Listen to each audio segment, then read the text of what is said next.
దేవుని వైపే ఉన్నాడు తప్ప దేవుని నుంచి పక్కకి వెళ్ళిపోలే.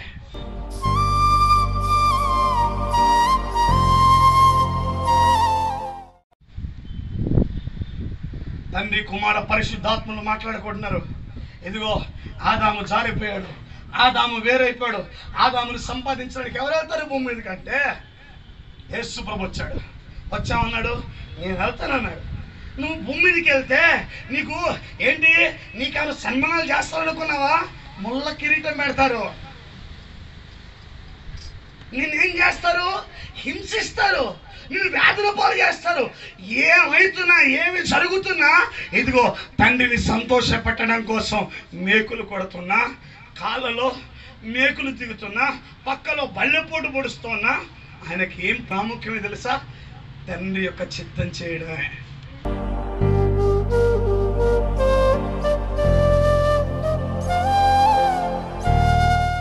మనకు దేవుడు కావాలా? ఎవరు కావాలా? చెప్పాలి, ఎవరు కావాలంటే దేవుడు కావాలా? ఇదిగో దేవుడు కలిగి ఉండి శ్రమలున్నా పర్లేదు, దేవుణ్ణి కలిగి ఉండి అవమానాలు వచ్చినా పర్లేదు, దేవుణ్ణి కలిగి ఉండి వ్యాధులు వచ్చినా పర్లేదు, దేవుని కలిగి ఉండి ఎంత శోధనగా పోతున్నా పర్లేదు, వీటన్నిటి నువ్వు గెలుస్తావా? ఎందుకు? నిన్ను ప్రకటించే దేవుడు మృతుడు కాదు. నేను ప్రకటించే దేవుడు ఒక మాట్లాడని ఒక బొమ్మ కాదు. నేను ప్రకటించే దేవుడు ఒక రాయి కాదు. నేను ప్రకటించే నా ప్రభు ఇదిగో మరణం ఆయన బంధించలేదు, ఆయన మరణాన్ని గెలిచివేశాడు. నీతో నడుస్తాడు, నీతో ఉంటాడు, నిన్ను నడిపిస్తాడు, నీ కన్నిటిని తోడుస్తాడు. ఎవరు కావాలా? మనుషులా దేవుడా? ఎవరు కావాలి నీకు? ఎంచుకొని లైఫ్ కి. We need God in our life. దేవుడు ఉంటే జిందగీ వేరే. ఇప్పుడు మీరు చెప్పండి, మొదటి ఆదాము దేవుని డిలీట్ చేస్తే కడపటి ఆదాము అని యేసు ప్రభు రాత్రంతా ప్రార్థన చేశాడు, ఆయన పగలంతా సేవ చేశాడు. ఆయన 12 మంది శిష్యులను పని చేసుకొని వాళ్ళతో కలిసి ఆయన ఆ దేవుని వాక్యాన్ని బోధిస్తుండేవాడు. ఆయన యేసు ప్రభువుని అన్నారు, యేసు ప్రభువుని తిండిపోతున్నారు, ఆయనకు అది అవసరం లేదు. యేసు ప్రభువుని దెయ్యాలకు అధిపతి అన్నారు, అది ఆయనకు అవసరం లేదు. ఆయనకు ప్రాముఖ్యం తన తండ్రి తనను ఈ భూమి మీదకి ఎందుకు పంపాడో. తన తండ్రి ఈ భూమి మీదకి యేసు ప్రభుని ఎందుకు పంపాడో అది చేస్తున్నప్పుడు ముళ్ళ కిరీటం పెడుతున్నా దేవునికి విధేయత చూపించాడే తప్ప. మన జీవితాలు మరి మన జీవితాలు ఎలా ఉన్నాయి? మనకు దేవుడు ఒక ఆప్షన్ అవుతున్నాడా? నువ్వు రాను ప్రార్థనకు వస్తూ వస్తూ వస్తూ ఏంటిది నువ్వు సారిపోతున్నావా? దేవుని వాక్యం చదువుతూ కూడా దేవునికి ఆ విధేయత చూపించలేకపోతున్నావా? లోకం నీపై దాడి చేస్తున్నప్పుడు దేవుడికి అమూల్యంగా కనబడట్లేదా? ఇలా పోయేటప్పుడు మనం ఏం తీసుకుపోతామండి? మనం ఎక్కడి నుంచి వచ్చామండి? మన క్రియేటర్ ఎవరండి? మనం సృష్టించిన ఎవరండి? దేవుడు కదా. ఈరోజు దేవుడు విడిచిపెట్టి ప్రయాణం చేస్తూ ఉంటారు చాలా మంది. మన నెక్స్టరీ థింగ్స్ అని డబ్బు మీద ప్రయాణం చేస్తూ ఉంటారు. ఇట్లా నా లైఫ్ లో ఈ సేవ అనేది, ఈ పరిచయం అనేది ఒక రాజమార్గం అనుకున్నారా? ఎన్ని శ్రమలు వచ్చాయండి, ఎన్ని అవమానాలు వచ్చాయండి, ఎన్ని నిందలేశారండి, ఇప్పటికీ నాపై దాడి చేస్తూనే ఉన్నారు. So what? ఆనందంగా లేవా? సేవలా ఆనందంగా ఉన్నాం. సంతోషంగా లేవా? సంతోషంగా ఉన్నాం. ఎందుకు? నా తండ్రి కోసం ప్రయాసపడుతున్నాం.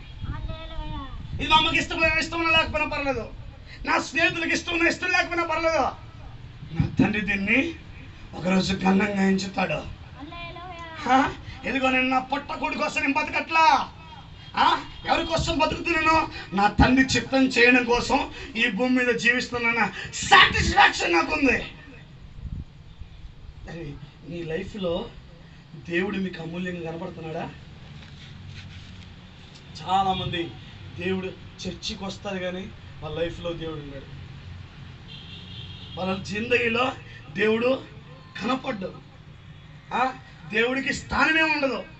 దేవుడికి అసలు మీరు చూడండి, అసలు ముస్లింలను చూడండి, వాళ్ళు దేవుడికి ఎంత ప్రయారిటీ ఇస్తారో. అసలు హైందవులు చూడండి, అసలు వాళ్ళు దేవుడికి ఎంత ప్రయారిటీ ఇస్తారో. What about Christians? దేవుడు తప్ప మనకు అన్నీ కావాలా? దేవుడు తప్ప మనకి అన్నీ కావాలా? దేవుడు లేకుండా ఏమీ రావు. దేవుడు లేకుండా ఈరోజు స్టీఫెన్ పార్ కోదాల్లో ఉంటున్నాడంటే కారణం ఏంటి? దేవుడు నాతో ఉండాలి ప్రభువా, నువ్వు నాతో ఉంటేనే నా జీవితం ముందుకెళ్ళుద్ది. నువ్వు నాతో లేకపోతే నా జీవితంలో ఏమీ పొందుకోలేము. ఇప్పుడు మీరు చెప్పండి, ఇదిగో కడమ అపోస్తలు యేసు ప్రభు శిష్యులు, ఇదిగో యేసు ప్రభు సేవ చేస్తున్నందుకే ఇదిగో యాకోబు తల తీయించారండి. యాకోబు తల తీయించారా తీయలేదా? యాకోబు తల తీస్తున్నప్పుడు ఎంత వేదన పడి ఉంటాయండి. అసలు ఏం తప్పు చేశాడు యాకోబు? ఏ తప్పు చేయలేదు. సువార్త ప్రకటించినందుకే యాకోబు తల తీసేస్తా ఉంటే బిడ్డలారా మీరు ఒక్కసారి ఆలోచన చేయండి. తన తల పోతున్నా కానీ దేవుడి కోసం బతకాడండి. ఏమంటే ఇదిగో ఇట్లా తలకాయ పెట్టి పౌలు తల తీసేస్తున్నా, తిమోతి రాయ్యా, నేను చచ్చిపోయినా పర్లేదయ్యా, నువ్వు రా, ఆ దేవుని కోసం నన్ను నేను సజీవ యాగంగా అప్పగించుకున్నానని యేసు ప్రభు శిష్యులు ఏ ఒక్కరైనా సాదాసీదగా చనిపోయారండి? దేవుని కోసం అంత సాక్షులయ్యారండి వాళ్ళు. వాళ్ళ జీవితాల్లో కత్తులతో వాళ్ళని పొడి చేస్తున్నా, పల్లెలు దిగుతున్నా, రాళ్లతో కొడుతున్నా, రంపాలతో కోసేస్తున్నా, వాళ్ళ జీవితాలకి అసలు దేవుని పక్కన పెట్టలేదండి వాళ్ళు. ఏమి విశ్వాసం అండి వాళ్ళది. అసలు మనం సింపుల్గా దేవుని పక్కన పెట్టేస్తాం, సింపుల్గా దేవుని వదిలేస్తాం, సింపుల్గా దేవునికి దూరంగా వెళ్ళిపోతాం. ఇట్లారా నా జీవితంలో నాకు ప్రాముఖ్యమైన వాడు దేవుడు. దేవుడు నాకు ఆప్షన్ కాదు, నాకు దేవుడేగా. నన్ను పిచ్చుని అనుకున్నా పర్లేదు, నన్ను పిచ్చుని అనుకున్నా పర్లేదు, నాకు దేవుడే సమస్తము. హల్లెలూయా. ఎందుకండి నన్ను ఎవరు రక్షించుకున్నారు? ఒకప్పుడు నా బతుకు పాడు జీవితం, ఒకప్పుడు నా జీవితము ఇదిగో పరిశుద్ధతకి అపవిత్రతకి మధ్య కొట్లాడుతున్నా, నేను పాపానికి పరిశుద్ధతకి మధ్య కొట్లాడుతున్నా నా బతుకు.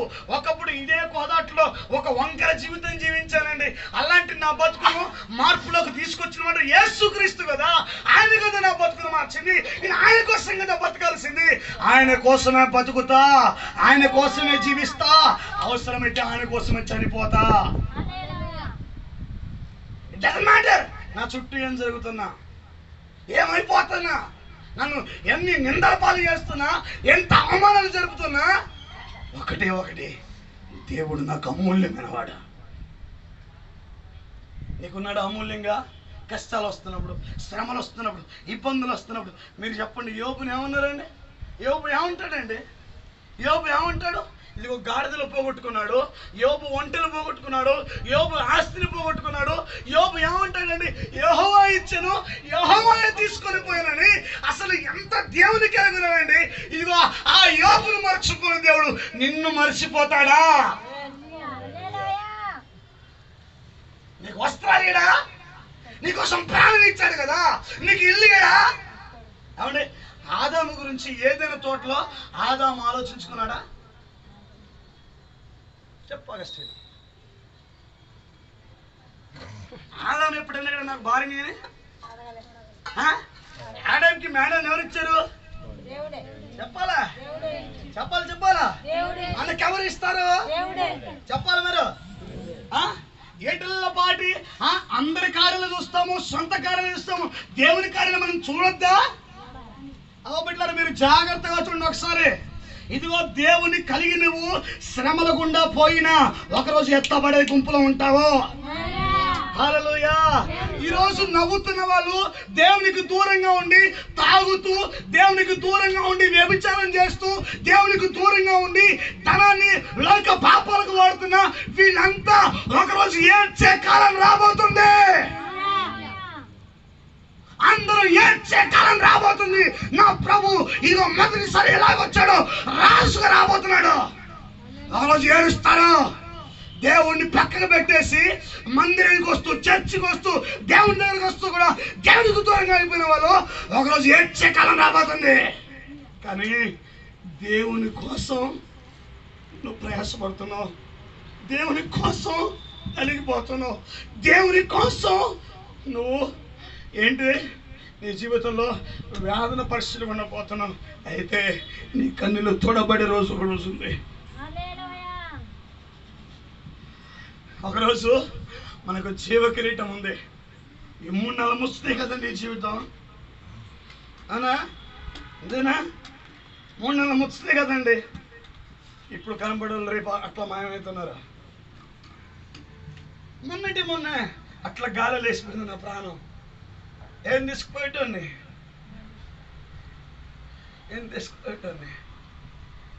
ఏమి వేసుకో.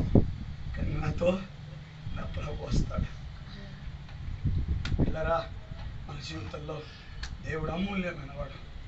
ఉదయం లేవగానే మోకరించండి. ఆదివారం ప్రభు సన్నిధిలో కనబడండి. ఇదిగో వాక్యాన్ని ధ్యానించండి. దేవునికి దగ్గరగా రండి. దేవునికి దూరంగా వెళ్ళొద్దండి. ఇదిగో 6 లక్షల కాలువలు ఇదిగో కానానికి ప్రయాణం చేస్తే రేపు కానంలో ప్రవేశించారు. అంటే మనలో ఎంతమంది పరలోకం పోతుందండి? గుడ్డలో చేయి పెట్టుకొని మనం పరీక్షించుకున్నాం. మనం పరలోకం పోతామా? పోయే గుంపులో ఉంటామా? మనం ఎత్తబడే గుంపులో ఉంటామా? ఎందుకండి ఈ ప్రయాస అంతా? ఎందుకండి ఈ భక్తి అంతా? ఎందుకండి ఉపవాసాలు? ఎందుకండి ఈ ప్రయాస అంతా? ఎందుకండి పునాదులు గల పట్టణంలో ప్రవేశించాలనే కదా. దేవుని దగ్గర కూడా వచ్చి కూడా డ్రామాలు ఎందుకండి? దేవుని దగ్గర వచ్చి కూడా డ్రామాలు అవసరం లేదు కదండి. అట్టు కదా పిల్లరా, ముగిచ్చేస్తాను నేను. నేడో రేపు మన ప్రభు రాబోతున్నాడు. ఎత్తబడిలో గుంపులు ఉన్నాం.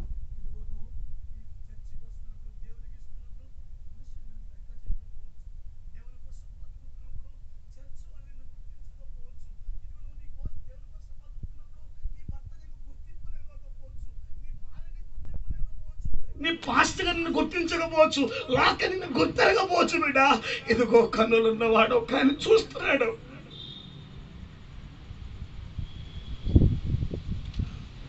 ఆయన కోసం బ్రతుకుదాం, ఆయన కోసం జీవిద్దాం. నేను ముగిచ్చేస్తున్నాను. ఇదిగో దేవుని కోసం ఈ దేహాన్ని పవిత్రంగా కాపాడుకుందాం. దేవుని కోసం ఈ కంటిని పవిత్రంగా కాపాడుకుందాం. దేవుని కోసము బహు ప్రయాసపడదాం. దేవుని కోసం ఈ భూమి మీద ఇదిగో మనం శిలువను మోద్దాం బిడ్డలారా. ఒకరోజు మన తల మీద ముళ్ళ కిరీటం కాదు, ఒకరోజు జీవ కిరీటం పెట్టబోయే రోజు రాబోతుంది.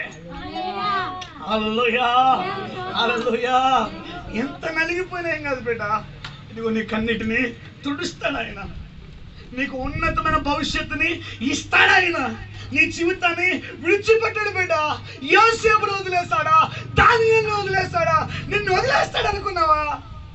నా బతుకుతాం దేవుని కోసం, జీవితాం దేవుని కోసం, చట్టం దేవుని కోసం. ఏదైనా ఒకటి. అక్కడ మనకు మెప్పు ఉంది, అక్కడ మనకు ఆనందం ఉంది, అక్కడ మనకు సంతోషం ఉంది. ఇక్కడ మనల్ని ఎన్ని మాటలు అంటున్నా, ఎవరేమనుకుంటున్నా, ఇట్ డజంట్ మ్యాటర్. నువ్వు ఎప్పుడు బాధపడవు తెలుసా? నువ్వు దేవునికి దూరం అయితే. నువ్వు ఎప్పుడు వేదన పడాలో తెలుసా? నువ్వు దేవునికి దూరంగా వెళితే. అంతకు మించి ఇక మరి ఏ విషయాల్లో బిడ్డరా ముగిచ్చేస్తున్నాను. ఇప్పుడు ఒకవేళ ఇప్పుడే మనం చనిపోతే మనము నిత్య రాజ్యం ఉండబోతున్నాం. హల్లెలూయా. ఎక్కడ ఉండబోతున్నాం? ఎక్కడ ఉండబోతున్నాం అండి? నిత్య రాజ్యంలో ఉండబోతున్నాం కదా. రక్షించబడిన మనము ప్రభు దగ్గరికి వెళ్ళిపోబోతున్నాం కదా. ఇదిగో ఈ రోజున మనం చూసి నవ్వుతున్న వాళ్ళు ఒక రోజు దుఃఖపడతారు. నవ్వలేదా? దేవుని సేవ చేస్తున్నానని, దేవుని పరిచర్య చేస్తున్నానని. స్టీవెన్ పాల్ సేవ చేస్తాడా? స్టీవెన్ పాల్ నిలబడతాడా? స్టీవెన్ పాల్ బతుకుతాడా దేవుని కోసం అని అనలేదా? నువ్వు అనుకుంటే ఏంటయ్యా? నాకు నా దేవుడు ఏం చెప్తున్నాడో, నా దేవుడు ఏం దర్శనం ఇచ్చాడో దాని వైపే ఈ యాత్ర. కళ్ళు మూసుకుని ప్రార్థన చేసుకుందాం.